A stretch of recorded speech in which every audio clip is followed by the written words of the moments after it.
లక్షలాది మందికి మన తెలుగు మ్యాట్రిమోనీ ద్వారా వివాహాలు జరిగాయి. తెలుగు వారి number 1 choice Telugu matrimony. Kamareddy జిల్లాలో కల్తీ కల్లు కాటేసింది. ఒకరి కాదు, ఇద్దరు కాదు, ఏకంగా 50 మందికి పైగా అస్వస్థతకు గురయ్యారు.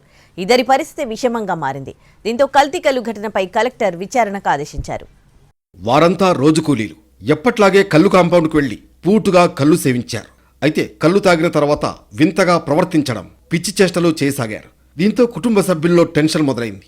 వెంటనే బాన్స్వాడ ఏరియా ఆసుపత్రికి తరలించారు.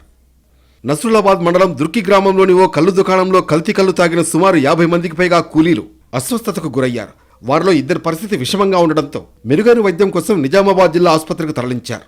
నాలుక మొద్దుబారడం, మాట్లాడలేకపోవడం, మెడ స్టిఫ్గా మారడం లాంటి లక్షణాలతో ఆసుపత్రిలో చేరారు. వీరు కల్లు దుకాణానికి తప్ప ఇంకెక్కడికి వెళ్లలేదని బంధువులు, కుటుంబ సభ్యులు చెబుతున్నారు. మా విలేజెస్లో కళ్ళు తీసుకున్నాం సార్, కళ్ళు తాగామని చెప్తున్నారు. ఆ తప్ప ఇంకా వేరేది ఏం తినలేదు సార్, మేము అవుట్ సైడ్ కూడా వెళ్ళలేదు సార్ అని చెప్తున్నారు. కానీ ఎవ్రీ పేషెంట్ సేమ్ సిమ్టమ్స్ తోటి ఉన్నారు. మాటలు సరిగా రాకపోవడము, స్టిఫ్నెస్ ఆఫ్ నెక్, ఆల్కహాల్ ఇంటాక్సికేషన్లో ఉన్నారు. కల్తీ కల్లు బాధితులు క్రమంగా పెరుగుతుండటంతో జిల్లా కలెక్టర్ ఆశిష్ సంగ్వాన్ విచారణకు ఆదేశించారు. కల్తీ కల్లు బాధితులను ఆసుపత్రిలో సబ్ కలెక్టర్ కిరణ్మయ్ ఎక్సైజ్ అధికారులతో కలిసి పరామర్శించారు. కల్లు శాంపుల్స్ తీసుకుని ల్యాబ్కు పంపారు. అంకోల్, సంగెం, హాజీపూర్, దుర్కికి చెందిన కూలీలు దుర్కిలోని కల్లు డిపోలో కల్లు తాగారు.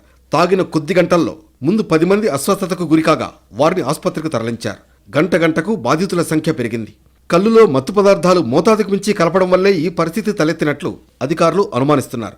కల్తీ కల్లు ఘటనపై జిల్లా కలెక్టర్ ఆదేశాలతో అధికారులు విచారణ ప్రారంభించారు. కల్లు డిపోలో తనిఖీలు చేపట్టారు.